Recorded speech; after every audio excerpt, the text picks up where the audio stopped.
اپنے کھیت میں دانا چھپا کر آتا ہے اور رات کو سوچتا ہے کہ اللہ میرے بیج خراب نہ ہو جائیں، میرا دانا گل نہ جائے۔ آپ تو گنا زیادہ لگاتے ہو، آپ سوچتے ہو کہ اس کی پوئیوں پر جو گانٹھیں ہیں وہ خراب نہ ہو جائیں، ہر گانٹ سے پودا اگنا چاہیے۔ ایک دن جا کے اگلی صبح پھر دیکھتا ہے، بعض پودے اگلے دن ہی نکل آتے ہیں، بعض 3 دن کے بعد نکل آتے ہیں۔ یہ چاہے زبان سے نہ کہہ رہا ہو، مگر دل کی ہر دھڑکن اور سانس، ہر سانس یہ کہہ رہی ہے مولا میرا گنا صحیح سے اگنا چاہیے، میرا گیہوں پورا اگنا چاہیے، میرے دھان اگنے چاہیے۔ اور 3-4 دن کے بعد جب وہ کھیت میں جاتا ہے، نئی نئی کوپریں نکلتی ہیں تو اس کے دل سے اللہ کا شکر ادا ہوتا ہے۔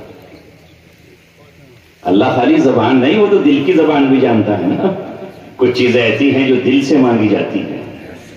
دنیا میں اللہ کے علاوہ کوئی آپ کے دل کے حال کو نہیں جانتا، مگر ہاں دل کو بھی جانتا ہے۔ جب کسی کو پیسے کی ضرورت ہوتی ہے یا کسی چیز کی چاہت ہوتی ہے یا کوئی چیز اس کے پاس نہیں ہوتی ہے، ہاں میں آپ کے دل کی بات کر رہا ہوں۔ کسی شخص کے پاس کوئی عمدہ موبائل دیکھتا ہے تو سوچتا ہے مولا مجھے بھی یہ مل جائے، میں بڑا چھوٹا سا سمپل سا چلا رہا ہوں۔ تو پھر کبھی کوئی وقت آتا ہے اور کچھ کے پاس وہ نہیں ہوتا تو پھر اللہ تعالیٰ کسی دوسرے کے بندے کے دل میں ڈالتا ہے، ارے تیرا پرانا ہو گیا تو کیا کرے گا، نیا خرید لے، یہ مولانا ولی اللہ بڈو کو ہدیہ کر دے۔ ہوتا ہے کہ نہیں؟ ایسا ہوتا ہے؟ تو یہ دل میں جو بات آتی ہے، اس لیے کسی شاعر نے اللہ کے بارے میں بہت اچھا کہا ہے، تو دل میں تو آتا ہے سمجھ میں نہیں آتا، تو دل میں تو آتا ہے سمجھ میں نہیں آتا، میں جان گیا تیری پہچان یہی ہے۔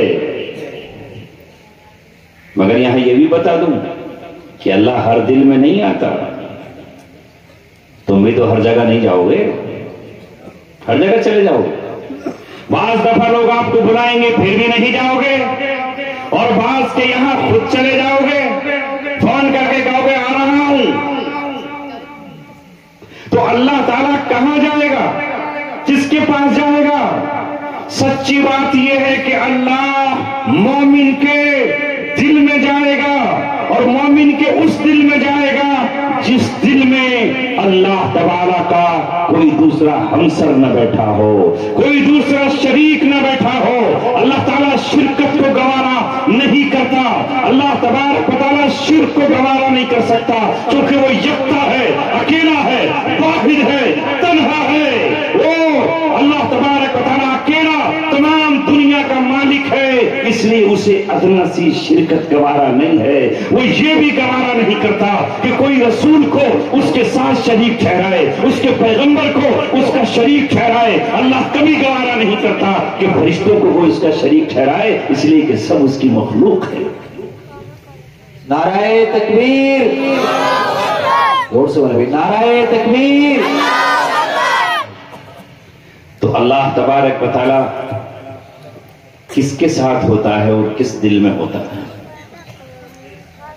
وہ اس دل میں ہوتا ہے جو دل دنیا کی محبت سے پاک ہو، غیر اللہ کی محبت سے پاک ہو، ان نقلی محبوبوں اور معشوقوں کی محبت سے پاک ہو۔ واللہ اس دل میں رہتا ہے جو دل حسد سے پاک ہو، جو کینے سے پاک ہو، جو بغض سے پاک ہو۔ وہ دل جس میں تکبر نہ ہو، بڑائی نہ ہو، فخر نہ ہو، غرور نہ ہو، اس دل میں اللہ تبارک و تعالیٰ رہتا ہے۔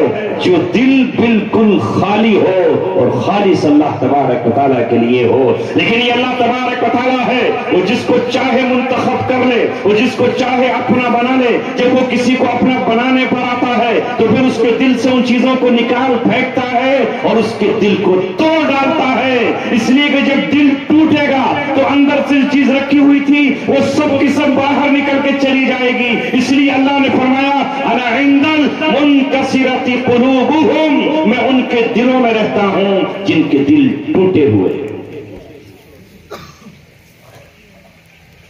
دل توڑ کر اللہ پہلے وہ سب چیزیں نکالتا ہے، پھر اللہ تبارک و تعالیٰ اس میں جلوہ نما ہوتا ہے، اور پھر وہ دل اللہ کے ساتھ لگے ہوتے ہیں۔ اس لیے اللہ نے کہا ان اللہ مع الصابرین، اللہ صبر کرنے والوں کے ساتھ ہے۔ تو صبر کون کرتا ہے؟ جس پہ کوئی مصیبت آئی ہو، جس پر کوئی تکلیف آئی ہو، جس کا کچھ چھن گیا ہو، جس کا کوئی مر گیا ہو، جو بہت زیادہ پریشان حال ہو، جس کی تجارت بند ہو گئی ہو، ہر وقت اس کی آنکھ میں آنسو ہوں اور دل غم زدہ ہو، نگاہیں اس کی پریشان حال ہوں، لہذا جب ان حال میں ہوتا ہے تو وہ کیا تکبر کرے گا، وہ کیا غرور کرے گا، وہ کیا فخر کرے گا، وہ تو ابھی رونے دھونے میں لگا ہوا ہے۔ اس لیے اللہ فرماتا ہے ان اللہ مع الصابرین، اللہ صبر کرنے والوں کے ساتھ ہے۔ بعض دفعہ زمانہ ہنستا ہے کسی کے حال پر، لیکن اس وقت اللہ تبارک و تعالیٰ اس کے ساتھ ہوتا ہے۔ تو میں بھی آپ سے عرض کر رہا تھا کہ خالی نہ محبت سے کام چلے گا اور نہ اطاعت سے کام چلے گا، پھر دونوں ایک ساتھ ہونی چاہیے، دونوں ایک ساتھ ہو اللہ تعالیٰ سے، تب کام چلے گا۔ بات آگے بڑھاؤں گا، لیکن اس سے پہلے ایک بات اور بتا دوں۔ اللہ تعالیٰ نے دو طرح کے حق اپنے بندوں پر عائد اور نافذ کیے ہیں۔ ایک کا تعلق ہے اللہ تبارک و تعالیٰ کی ذات سے، جن کو کہا جاتا ہے کہ وہ صرف اللہ کا حق ہے، حقوق اللہ، اور دوسرے وہ حق ہیں جو اللہ تبارک و تعالیٰ نے بندوں پر عائد کیے ہیں، بندوں کے ہیں وہ اللہ ہی کا حق، مگر اللہ نے کہا ہے کہ یہ تمہارے بندے کا حق میں نے مقرر کیا ہے۔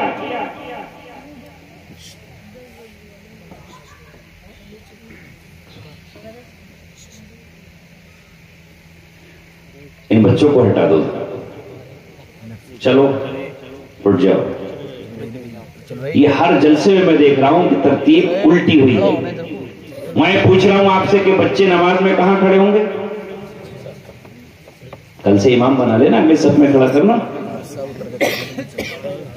نکالو انہیں، چونکہ یہ کچھ نہیں کرتے، خالی شور مچانے کے لیے اوپر بیٹھے ہوئے، ان کی سمجھ میں کچھ آپ آگے آؤ جن کو آگے آنا ہے، اور یہ ادھر سائڈ میں بیٹھو۔ جب ان کا پروگرام ختم ہو جائے تو ناظم صاحب آپ ماشاءاللہ بہت بڑھیا ناظم ہیں، میں نے بہت سارے ناظم دیکھے ہیں، لیکن آج میں نے آپ کی تھوڑی سی نظامت دیکھی۔ ناظم کا مطلب ہے پورے پروگرام کو کنٹرول کرنے والا، ہمیں بھی کنٹرول کرنے والا۔ اگر آپ اس طرح کا نظام بنائیں تو جیسے ہی کوئی صحیح سا مقرر بیٹھے جس کی آنکھ کھلی ہو، کیونکہ اسے نظر آئے گا۔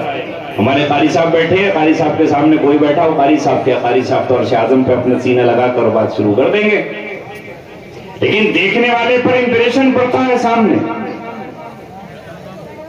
بس افراتفری، کچھ لوگوں کو موقع مل گیا جانے کا، جاؤ جاؤ جاؤ، کوئی بات نہیں، چھٹائی تو کچھ ہوگی۔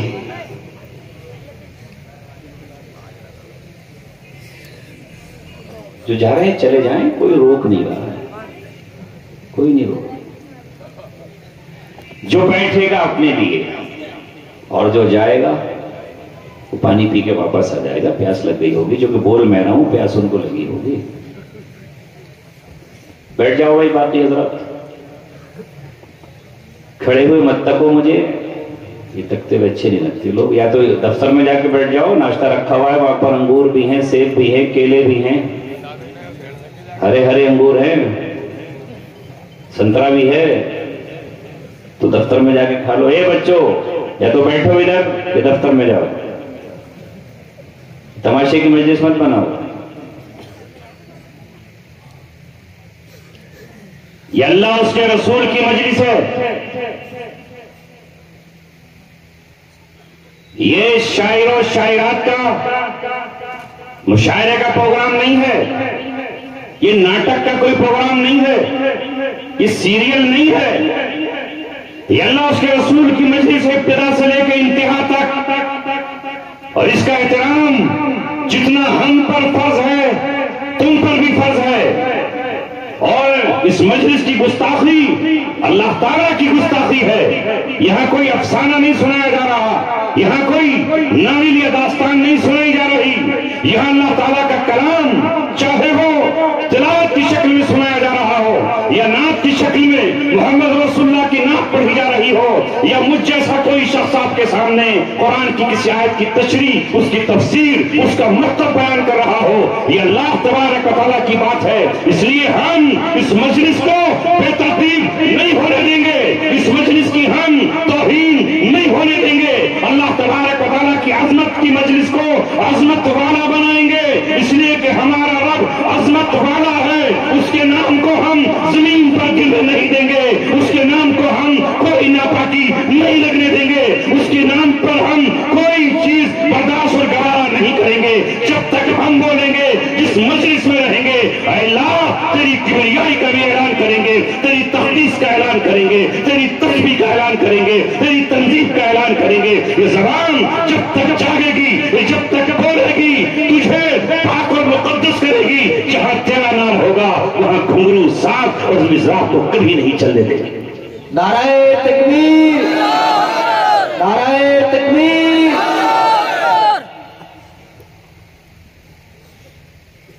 ہم کس مجلس میں ہیں اور کہاں ہیں، یہ ہمیں سوچنا ہے نوجوانوں۔ ہم ذریعہ ہیں اس بات کا کہ عذاب الہی کو روکنے کے لیے آپ کو توبہ کی تلقین کریں، اس لیے کہ عذاب الہی آیا چاہتا ہے، زمین پھٹنا چاہتی ہے، ویسے ہی جیسے اس نے ابھی ترکی میں پھٹ کے دکھایا ہے، یہ عذاب آنا چاہتا ہے پھر دوبارہ، جس طرح ابھی تم نے کورونا سے اپنے عزیز و اقارب کو مرتے ہوئے، تڑپتے ہوئے، منہ پر ڈھاکے لگائے ہوئے اور گھروں میں قید ہوتے ہوئے تم نے دیکھا ہے، مسجدیں محروم ہوئی، مسجدیں ویرانہ ہوئی، یہاں تک کہ خانہ کعبہ پر بھی تالے جوڑ دیے گئے اور خانہ کعبہ پر بھی طواف کو روک دیا گیا، مگر خانہ کعبہ رویا اور خانہ کعبہ نے اللہ کو پکارا، اے مولا میں تیرا گھر ہوں، میرا طواف زمانہ جاہلیت میں بھی نہیں رکا ہے، یہ آج کون لوگ ہیں جنہوں نے آج طواف کو روک دیا ہے؟ تو اللہ نے کہا بندے اگر تیرا طواف کرے نہ کرے، میرے ملائکہ طواف کرتے رہیں گے، اور ملائکہ کے ساتھ میں پھر ان پرندوں کو بھیج رہا ہوں جو کل تیری حفاظت کے لیے امرہا کے رسول پر آئے تھے۔ ساری دنیا نے وہ ویڈیو دیکھی ہے، اس قید خانے میں نے بھی وہ ویڈیو دیکھی کہ پرندے خانہ کعبہ کا طواف کر رہے تھے، نہیں کر رہے تھے۔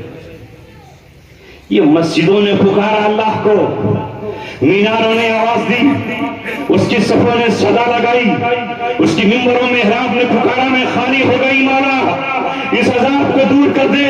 حج رک گیا، عمرہ رک گیا، حج بند ہو گیا تو خانہ کعبہ نے آواز دی، حجر اسود نے اللہ تبارک و تعالیٰ کو پکارا، مسجد نبوی سے آوازیں آئیں، رسول اللہ صلی اللہ علیہ وسلم کی زیارت رک گئی اور ریاض الجنہ میں بیٹھنا کم ہو گیا اور اصحاب صفہ کا چبوترا ترس گیا، تو اللہ تعالیٰ نے کورونا سے کہا ٹھہر، میں نے عبرت کے لیے بھیجا تھا، اور ساری دنیا کو بتا دیا، اپنی بڑائی کے دعوے کرنے والوں، اپنے آلات کا دعویٰ کرنے والوں، ساری دنیا کو اپنی مٹھی میں کنٹرول کرنے والا امریکہ نہیں کر سکا، لاشیں تڑپتی رہی، چائنا بے بس ہو گیا، ہندوستان جیسا ترقی یافتہ ملک دلی میں آکسیجن ختم ہوا، ڈاکٹر روتے تھے، بلبلاتے تھے، ڈاکٹر تڑپتے تھے، آئے کہ آکسیجن بھیج دو، یہ حال ہو گیا۔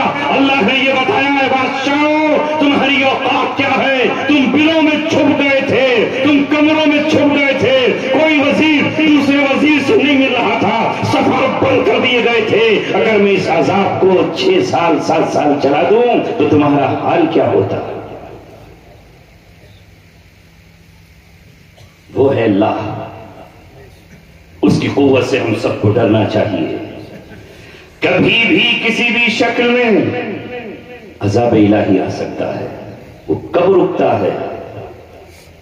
جب اس کے محبوب زمین پر ہوتے ہیں، جب اس کے محبوب کی سنتیں زمین پر زندہ ہوتی، جب اس کا کلام پڑھ کر سنایا جاتا ہے، جب اس کی طرف لوگوں کو بلایا جاتا ہے۔ اس لیے دور حاضر میں یہ مدد سے بڑی غنیمت ہے. یہ اجلاس کہیں ہو رہے تھے؟ کر سکتے تھے؟ جمع ہو جاتے تھے؟ جب مسجد میں 5 کی گنجائش تھی تو یہاں یہ اتنا بڑا مجمع ہو جاتا. اس لیے اللہ تعالیٰ کا شکر ادا کریں، اہل ایمان بھی، اہل مدارس بھی، اور ہم سب اور تمام دنیا کی قومیں جو اللہ کو کسی نہ کسی شکل میں مانتی ہیں، ان سب کو اپنے پروردگار، اپنے پالنہار، اپنے خالق کا شکر ادا کرنا چاہیے، اور ہر طرح کے ظلم و ستم سے ہر ایک کو توبہ کرنی چاہیے، ورنہ اللہ تبارک و تعالیٰ کب کس پر عذاب مسلط کرتے ہیں. بچوں نے موضوع ہی تبدیل کر دیا. کوئی بات نہیں، میں نے تو پہلے ہی آپ سے کہا تھا وہاں سے جو ملے گا وہ میں آپ کو دوں گا. اللہ کے رسول نے فرمایا انما قاسم واللہ یعطی، میں تقسیم کرنے والا ہوں، دینے والی اللہ کی ذات ہے. اللہ چاہتا ہے اس مجمع پر اپنے پیار کی نظر، اور وہ یہ چاہتا ہے کہ اس کا پیغام آپ تک پہنچایا جائے. تو میں یہ عرض کر رہا تھا کہ محبت کے ساتھ اطاعت، اور اطاعت کے ساتھ ہو محبت. اس سے پہلے میں ایک بات آپ سے کہنا چاہتا تھا. کیا؟ اللہ نے 2 حق متعین کیے ہیں. ایک خالص اللہ کا حق ہے، یاد رہے گا، 2 باتیں تو یاد رہیں گی. ایک خالص اللہ کا حق ہے، اور دوسرا بندوں کا حق ہے، اس کی مخلوق کا حق ہے. جو ان دونوں کو ساتھ ساتھ ادا کرے گا وہ اللہ کا چہیتا اور پیارا بندہ ہے.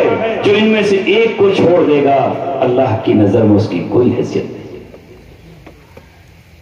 آج یہی پریشانی ہے ہماری کہ ہم ایک حق پر تو لگے ہوئے ہیں. بڑی معذرت کے ساتھ کہہ رہا ہوں، کڑوی بات ہے، تلخ بات ہے، مگر سب کو پینے پڑے گی. ہم سبھی ہم نے اپنے 2 طبقے بنا لیے ہیں. عموماً ایک طبقہ تو اللہ تبارک و تعالیٰ کو بس راضی کرنے لگا ہے کہ میں اسی کے حق ادا کروں گا، اور وہ سمجھتا ہے کہ بس اللہ تبارک و تعالیٰ کا حق 24 گھنٹے مسجد میں رہوں، ہر وقت میرے ہاتھ میں تسبیحات رہیں، ہر وقت میں سجدے میں رہوں، ہر وقت میں بس اللہ کو یاد کرتا رہوں، دن بھر روزہ رکھوں اور رات کو قیام اللیل کروں، تو اللہ تبارک و تعالیٰ مجھ سے سب سے زیادہ راضی ہو جائے گا. اور بعض یہاں تک آگے بڑھ جاتے ہیں کہ وہ نکاح بھی نہ کریں اور بچوں سے بھی دور رہیں. اسی کو رسول اللہ صلی اللہ علیہ وسلم نے فرمایا تھا لا رہبانیت فی الاسلام. یہ رہبانیت پچھلے دین میں، دین عیسوی میں لوگوں نے اپنی طرف سے ایجاد کر لی تھی. اللہ نے ایسا دین نہیں دیا تھا.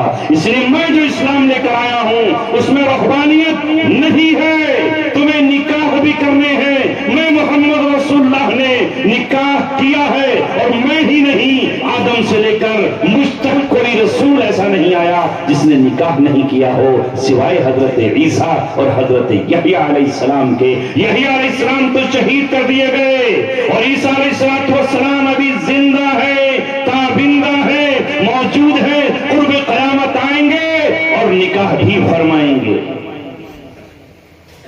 کوئی نبی ایسا نہیں جسے نہ کیا ہو، مگر امتی کہتا ہے کہ مجھے نکاح کی ضرورت کیا ہے، ورنہ اللہ سے تعلق میں کچھ کمی پیدا ہو جائے. دیکھو داؤد علیہ السلام نبی بھی ہیں اور پیغمبر ہیں، صاحب کتاب ہیں، وقت کے بادشاہ بھی ہیں، اولاد بھی ہے، اور اللہ نے ان کو سلیمان علیہ السلام جیسا بیٹا بھی عنایت کیا. کوئی ولایت نبوت کا مقام نہیں حاصل کر سکتی، مگر حضرت داؤد کو بادشاہت دے کر اور حضرت سلیمان علیہ السلام کو سلطنت ہی نہیں، پرندوں پر، چرندوں پر، شیاطین پر پر، جنات پر، دریاؤں پر، ہواؤں پر بادشاہت دے کر اللہ نے یہ کہا کہ میرا تعلق حکومت کے ساتھ بھی مجھ سے ہو سکتا ہے اور بیوی بچوں کے ساتھ ہو سکتا ہے. اس کی نمونہ ہے تمہارے لیے داؤد اور سلیمان علیہ السلام. تو اے آج کے راہب تو یہ کیوں سمجھتا ہے کہ میں بیوی میں رہ کر یا بچوں میں رہ کر یا اس مخلوق سے مل کر کے اللہ سے تعلق میرا کٹ جائے گا؟ ہر کس کا نہیں. تو بعض لوگ وہ ہیں جو حقوق اللہ میں ایسے لگے کہ حقوق العباد کو بھول گئے. معاملات کی پرواہ ہی نہیں، کسی کا لے لیا تو دینے کا نام ہی نہیں. کیونکہ میں تو 5 وقتہ نمازی ہوں، تم 5 وقت کی پڑھتے ہو، میں تو 9 وقت کی پڑھتا ہوں. اللہ معاف فرمائے، میری تو اشراق قضا نہیں ہوتی. میں تہجد میں بھی اٹھ جاتا ہوں 3 بجے رات کے. بے شک یہ اللہ تعالیٰ کا آپ حق ادا کر رہے ہیں، اپنے اعمال میں اضافہ کر رہے ہیں. مگر اس نماز کے پڑھنے سے، اس تہجد کی ادائیگی سے اگر کسی کا 1 درہم تم نے نہیں دیا ہے لے کر، وہ معاف نہیں ہوگا. اگر کسی کا 1 کپڑا آپ نے نہیں دیا ہے وہ معاف نہیں ہوگا. اگر قرضہ تم نے لیا ہے اس کا قرض ادا نہیں کیا ہے تو لاکھ تم یہ سب کچھ کرتے رہو، اللہ تبارک و تعالیٰ جنت کے دربان سے کہے گا نو انٹری، اس کا داخلہ نہیں ہوگا جب تک اس کا قرض ادا نہ کر دیا جائے. یا تو قرضہ اس کی اولاد ادا کر دے یا قرضہ اس کی وراثت سے تقسیم کر دیا جائے. اس کو ٹھہرا کے رکھو کیونکہ یہ بندوں کا حق مار کیا ہے. میں نہیں کہہ رہا، رسول اللہ کی حدیث ہے، شہید بھی ہو جائے تو بھی جنت میں نہیں جائے گا. کیوں؟ یہ بندے کا حق ہے. بعض لوگ سمجھتے اس کے کیا ضرورت ہے، اس سے لے لیے، پھر اس سے پکڑ لیے، پھر اس کو ٹوپی اڑا دی، پھر اس کو چیٹ کر دی، پھر وہاں سے لے لیے اور کہنے کو کیا ہے؟ دیندار کہلا رہے ہیں. اللہ معاف فرمائے. پھر راز کھلتا ہے. اور دوسری طرف ہمارا وہ طبقہ ہے جو ہر وقت مخلوق کی خدمت میں لگا ہوا ہے. آج تھانے جانا ہے، دوپہر میں کچہری جانا ہے، شام کو وکیل صاحب کے پاس جانا ہے، پھر اس کے بعد تحصیلدار کے پاس جانا ہے، پھر ایس ڈی ایم کے پاس جانا ہے اور ڈی ایم کے پاس جانا ہے، کلکٹر کے پاس جانا ہے. یعنی وہ رات دن لگے ہوئے ہیں مخلوق کی خدمت میں. کیا تھانہ، کیا کچہری، کیا دفتر ایس ڈی ایم کا، صبح سے چوپال پر بیٹھے ہیں، بس مخلوق آ رہی ہے. ادھر مؤذن نے پکارا حی علی الصلاۃ، آؤ نماز کی طرف. یہ مخلوق کی خدمت اپنی جگہ. مگر اب وہ ہو جس نے یہ ہاتھ دیے ہیں، وہ کہہ رہا ہے کہ اب ہاتھ سینے پہ باندھ کر کھڑے ہو جاؤ. وہ کہہ رہا ہے کہ اب ہاتھ اٹھاؤ اور اللہ کی بڑائی کا اقرار کرو. وہ کہہ رہا ہے کہ جس نے یہ سوچنے کا دماغ دیا ہے، جس نے سوچنے کے لیے آپ کو بھیجا اور مغز دیا ہے، اسے زمین پر جھکاؤ. یہ جو دماغ کام کر رہا ہے، دماغ کا شکریہ ادا کرو.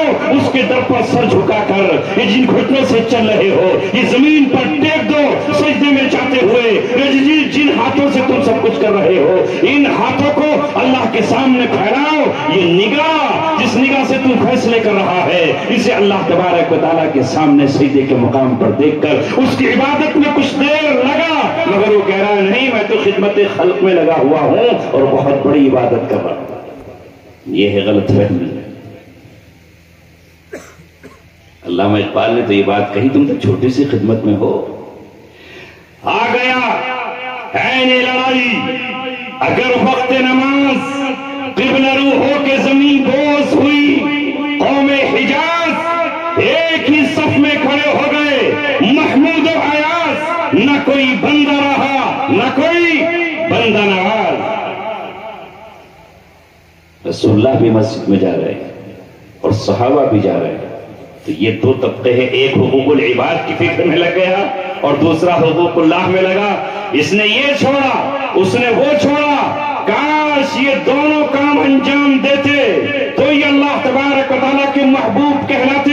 کیونکہ اللہ نے اس امت کو منتخب اس لیے کیا ہے، تأمرون بالمعروف وتنہون عن المنکر. ہم نے تمہیں برپا کیا ہے. کیوں؟ اس لیے کہ بنی اسرائیل نے یہ فریضہ چھوڑ دیا تھا. وہ برائی کو برائی کہنے کے لیے تیار نہیں تھے، وہ برائی کو برائی سوچنے کے لیے تیار نہیں تھے، وہ برائی کرنے والے کو روکنے کے لیے تیار نہیں تھے، بلکہ برائی کی اور پشت پناہی کر رہے تھے. حوصلہ افزائی کر رہے تھے، ایک وقت آیا کہ اللہ تعالیٰ نے ان کو محروم کر کے تمہارا انتخاب کیا. کنتم خیر امت اخرجت للناس.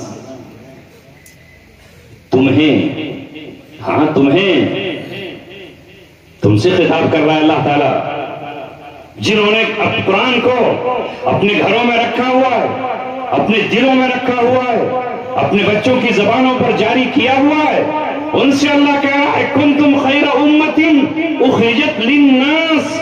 تمہیں برپا کیا ہے اللہ تعالیٰ نے انسانیت کے نفع کے لیے اور انسانیت کو دلدلوں سے نکالنے کے لیے، انسانیت کو بیڑیوں سے آزاد کرانے کے لیے، انسانوں کو معاشرے کی پاکی اور صفائی کے لیے تمہیں اس لیے برپا کیا گیا ہے. تمہاری ذمہ داری کیا ہے؟ تأمرون بالمعروف، تم حکم کرو اچھائیوں کا، وتنہون عن المنکر، اور روکو برائیوں سے، وتؤمنون باللہ، اور اللہ پر تم ایمان رکھتے ہو. کیونکہ برائیاں روکنے پر کچھ لوگ بجبی تو ہو جائیں گے، غصہ تو لائیں گے. کسی کو کسی کا مال کھانے سے روکو گے، ٹوکو گے تو وہ سامنے سے بھی آ جائے گا، اور طاقت ہوگی تو لٹھ نکال لائے گا.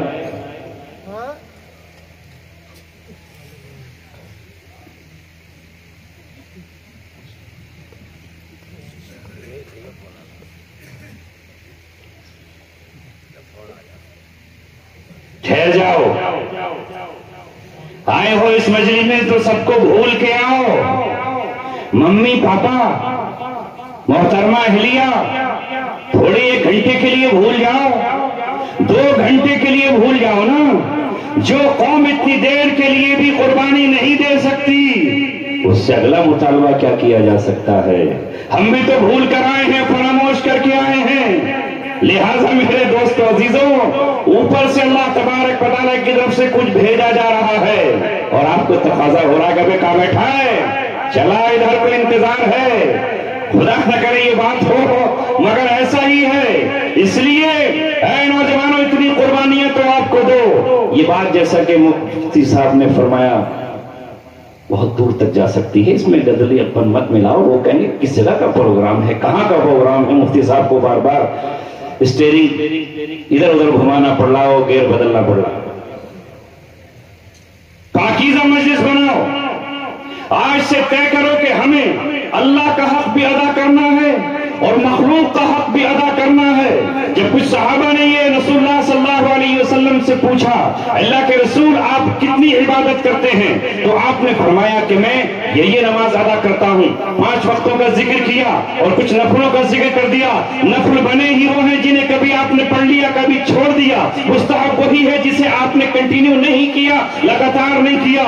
فقالوها، تو صحابہ نے اس عبادت کو کم سمجھا، مگر تعبیر یہ کر لی کہ اللہ کے رسول تو بخشے بخشائے ہیں، تو آپ کو اتنے کی بھی کیا ضرورت ہے. ایک نے کہا کہ پوری رات جاگوں گا، اور دوسرے نے کہا کہ میں نکاح نہیں کروں گا اور اپنے آپ کو نکاح سے دور رکھوں گا، پورا دن روزہ رکھوں گا اور عبادت ہی میں لگوں گا. رسول اللہ صلی اللہ علیہ وسلم نے گفتگو ان کی سنی اور باہر نکل کے فرمایا، ارے کیا بات کر رہے تھے آپ، کیا ایسے بات کر رہے تھے؟ آپ نے فرمایا انی اخشاکم واتقاکم، رویات پر مجھ سے زیادہ اللہ سے ڈرنے والا کوئی نہیں ہے اور اس کا خوف کھانے والا کوئی نہیں ہے. کہ تم مجھ کو نہیں دیکھتے؟ انی اصوم و افطر، میں روزہ بھی رکھتا ہوں اور افطار بھی کرتا ہوں. انی اقوم و انام، میں رات کو جاگتا بھی ہوں، سوتا بھی ہوں، میں کھاتا بھی ہوں اور فاقہ بھی کرتا ہوں. میری بیٹیاں بھی ہیں، میری نواسیاں بھی ہیں. اور پھر آپ صلی اللہ علیہ وسلم نے اسی موقع پر فرمایا فمن رغب عن سنتی فلیس منی، جو میری سنت سے اعراض کرے وہ مجھ سے نہیں ہے. اور اسی موقع پر آپ صلی اللہ علیہ وسلم نے فرمایا وَإِنَّ لِبَدَنِكَ عَلَيْكَ حَقًّا، تم پر تمہارے بدن کا حق ہے. وَإِنَّ لِعَيْنِكَ عَلَيْكَ حَقًّا، تمہارے اوپر تمہاری آنکھ کا حق ہے. وَإِنَّ لِزَوْجَتِكَ عَلَيْكَ حَقًّا، تم پر تمہاری بیوی کا حق ہے. وَإِنَّ لِجَارِكَ عَلَيْكَ حَقًّا، تمہارے اوپر تمہارے پڑوسی کا بھی حق ہے. نعرہ تکبیر، نعرہ تکبیر. یہ ہے دین جسے رسول اللہ لے کر آئے. ہم نے اپنی طرف سے چھانٹ کر کاٹ کر سب کچھ کر کے چھوٹا سا بنا کر رکھ لیا کہ یہ ہے دین. تو یہ دین نہیں ہے. دین وہ ہے ما جاء بہ رسول، اللہ کے رسول صلی اللہ علیہ وسلم لے کر آئے ہیں، اس میں کوئی کمی بیشی نہ کرے. وہ جیسا کا تیسا ہے، جوں کا توں ہے. لہذا کسی کی سفارش کرنا بھی یہ دین ہے، لیکن وہ سفارش جائز ہونا چاہیے. کسی کا حق دلانا یہ دین ہے، وہ جائز ہونا چاہیے. بچیوں کی کفالت کرنا یہ دین ہے، جائز تجارت کرنا یہ دین ہے. معاملات کو صحیح رکھنا یہ دین ہے، معاشرے کو صحیح کرنا یہ دین ہے. دین عقائد کا نام ہے، دین عبادات کا نام ہے، دین معاملات کا نام ہے، دین اخلاق کا نام ہے، اور دین معاشرت کا نام ہے.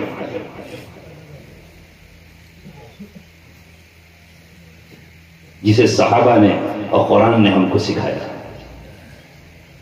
برائیوں کو روکنا یہ ذمہ داری ہے آپ کی، مگر ہم روکنے والے کہاں ہیں؟ ہم تو آج برائیوں میں شریک ہو جانے والے ہیں.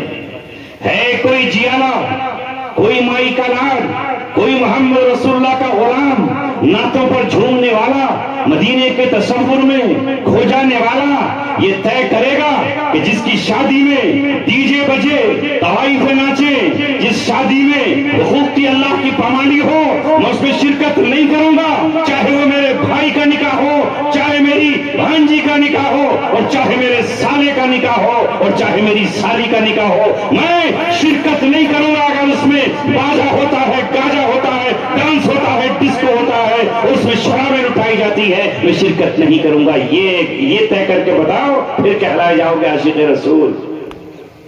ورنہ پوسٹر پر تو عاشق رسول کوئی بھی لکھوا سکتا ہے.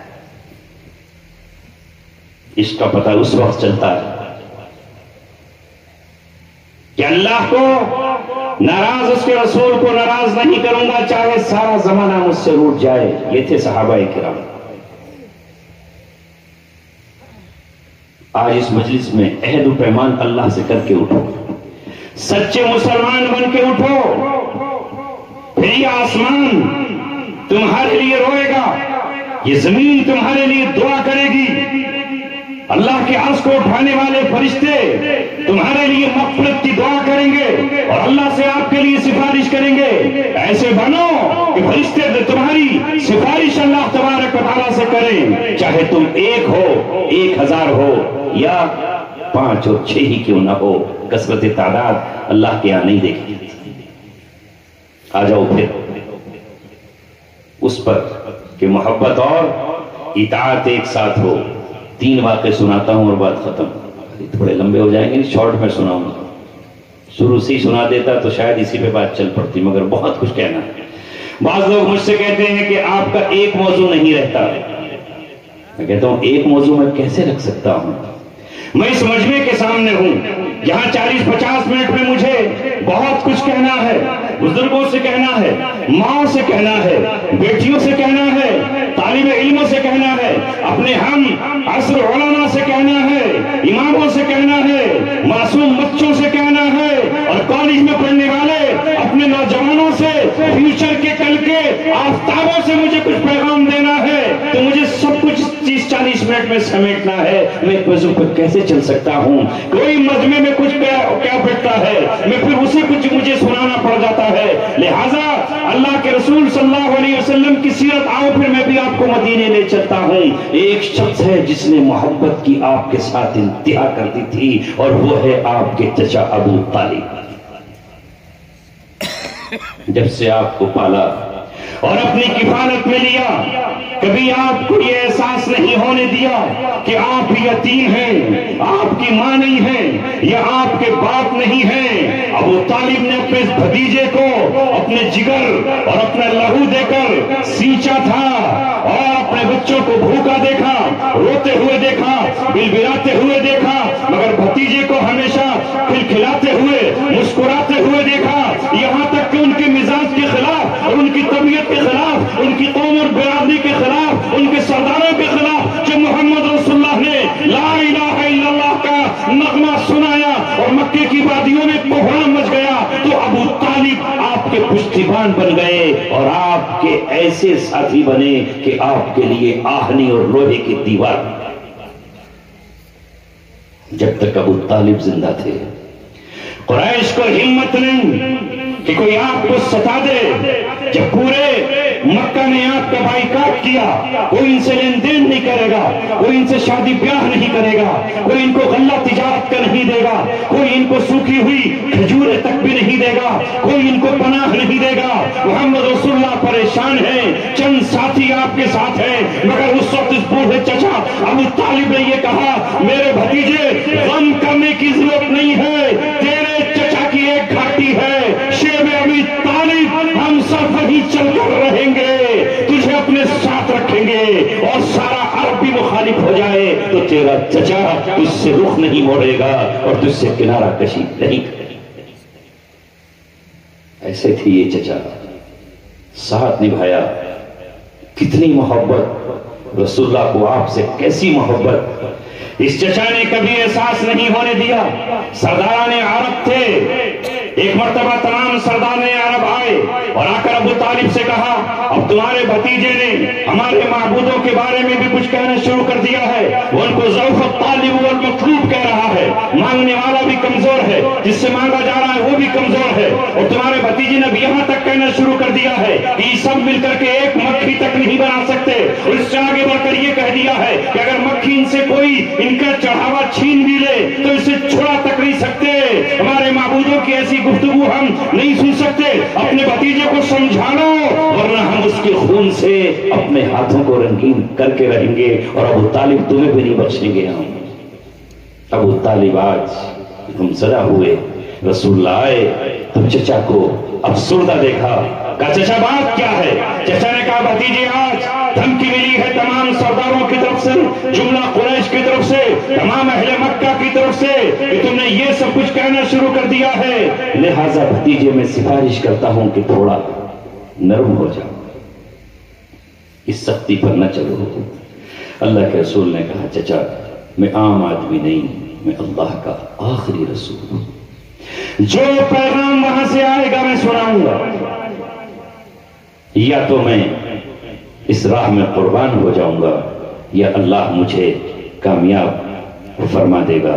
اور اے چچا اگر آپ نے طے کر لیا ہے کہ آج آپ مجھ سے رشتہ ناتا توڑ لیں گے اور ان کے ساتھ کھڑے ہوں گے، میری مدد نہیں کریں گے، تو آج تک جو کچھ آپ نے کیا اس کا شکریہ میں ادا کرتا ہوں، اور میں چلتا ہوں اکیلا تنہا ہی، مجھے اللہ نے تنہا پیدا کیا، میرا باپ ہوتا تو کبھی مجھے اکیلا نہیں چھوڑتا، ماں ہوتی تو میرے ساتھ ساتھ چلتی، میرا سگا کوئی بھائی نہیں، بھائی ہوتا تو آپ کے دستور کے مطابق میرے ہمراہ کھڑا ہوتا، میں بن باپ کا ہوں، میں بن ماں کے ہوں، میں بن بھائیوں کے ہوں، میرا کوئی نہیں ہے لیکن میرا اللہ ہے۔ جب آپ کو چلتے ہوئے دیکھا تو ابو طالب کھڑے ہو گئے، اور کھڑے ہو کر یہ کہا بھتیجے میں نے صرف سفارش کی تھی اور تجھ سے کہا تھا، لیکن اگر تو نے طے کر لیا ہے تو موت کی آخری عشقی تک تیرا چچا تیرے ساتھ کھڑا ہے۔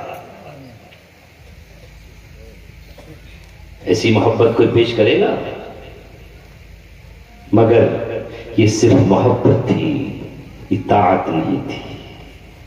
چچا نے اطاعت میں کلمہ نہیں پڑھا، جو نماز مکہ میں ملی تھی وہ نہیں ادا کی۔ آخری وقت آیا، محمد رسول اللہ صلی اللہ علیہ وسلم نے چچا سے کہا چچا جان آخری وقت میں کلمہ طیبہ کا اقرار کر لو، پڑھ دو، معاشرے سے سرما رہے ہو ان چودھریوں سرداروں سے تو میرے کان میں کہہ دو، اگر آپ نے میرے کان میں کہہ دیا میں گواہ ہو جاؤں گا، اللہ گواہ ہو جائے گا، اور کل قیامت میں اس وقت تک جنت میں قدم نہیں رکھوں گا چچا جان جب تک میں اپنے ساتھ نہیں لے جاؤں گا، ایمان کی بس ضمانت دے دو، ایمان کی شہادت دے دو۔ چچا نے کہا نہیں بھتیجے، لوگ کہیں گے موت کے خوف سے اس نے اپنا دین بدل دیا، یہ بات کہی اور ملک الموت کے ساتھ چلے گئے۔ ایسا محبت کرنے والے چچا کو رسول اللہ نے شب معراج آگ کی جوتیاں پہنے ہوئے جہنم میں دیا۔ خالی محبت کام نہیں آئی نا؟ تو آج بہت سے لوگ ہیں دنیا میں، بہت سے گروہ ہیں، بہت سی جماعتیں ہیں، بہت سے لوگ ہیں جو خالی محبت کے دعوے کر رہے ہیں کہ رسول اللہ سے محبت ہے۔ محبت کرنے والا ایسا نہیں ہوتا جیسے یہ لوگ خالی دعویدار ہیں. محبت تجھ کو آداب محبت خود سکھا دے گی. دوسرا ایک شخص ہے، وہ اطاعت میں اس کی مثال نہیں ملے گی. یہاں محبت میں نہیں، وہاں اطاعت میں. کون ہے وہ ہے عبداللہ ابن ابی.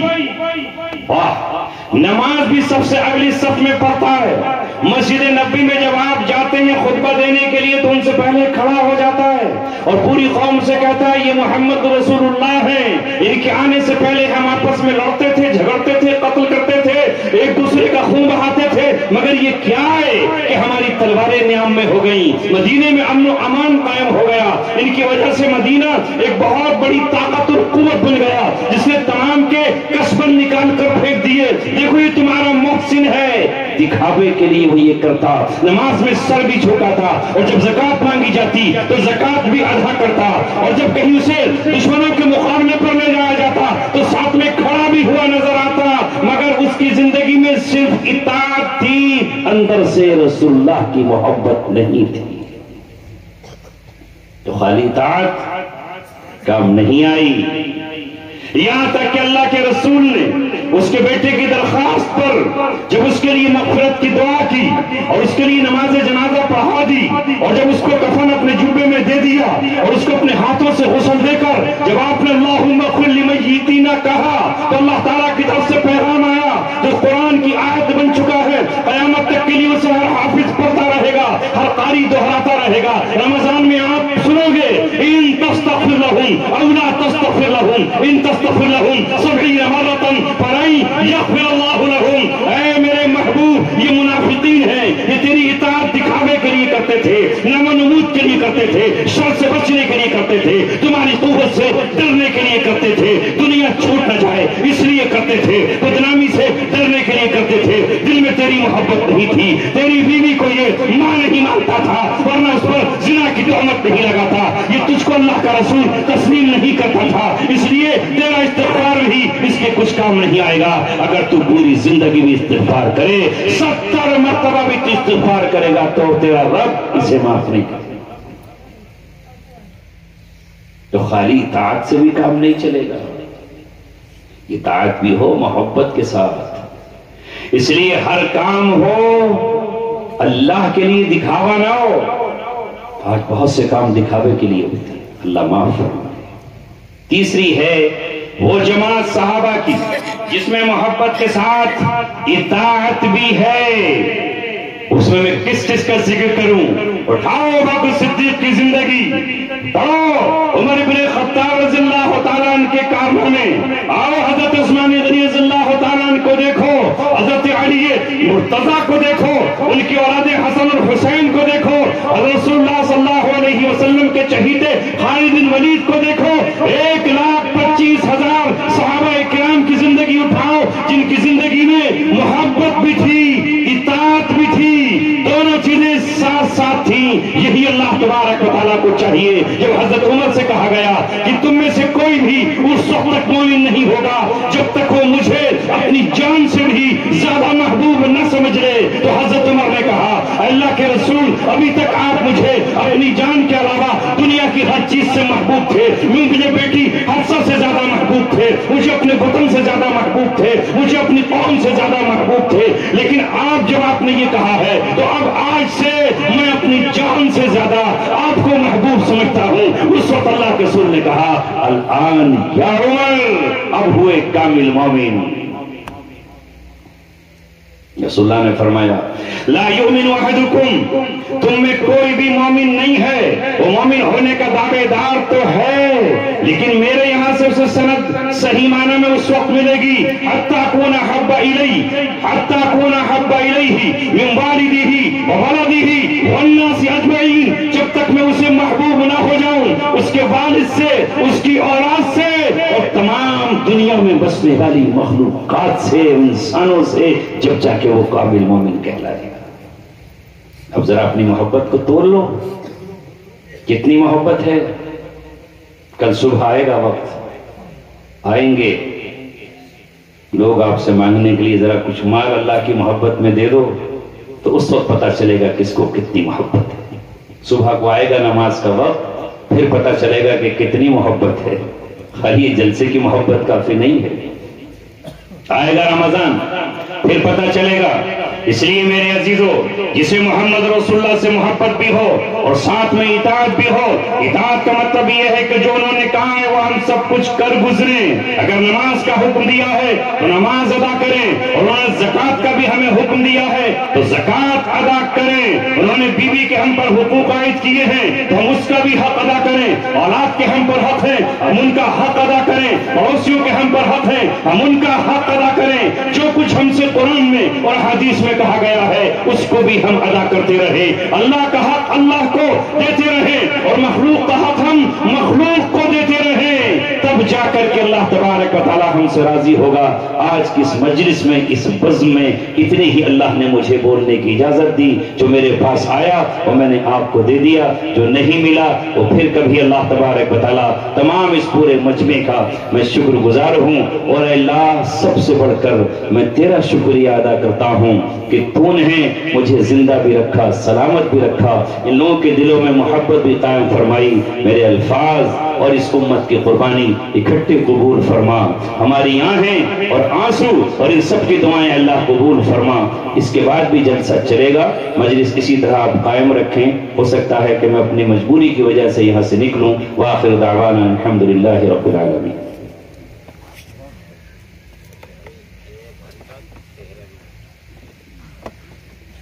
اب یہ نیک کام کے لیے پھر مجھے شریک کر دیا. ناظم ہو تو ایسا ہو.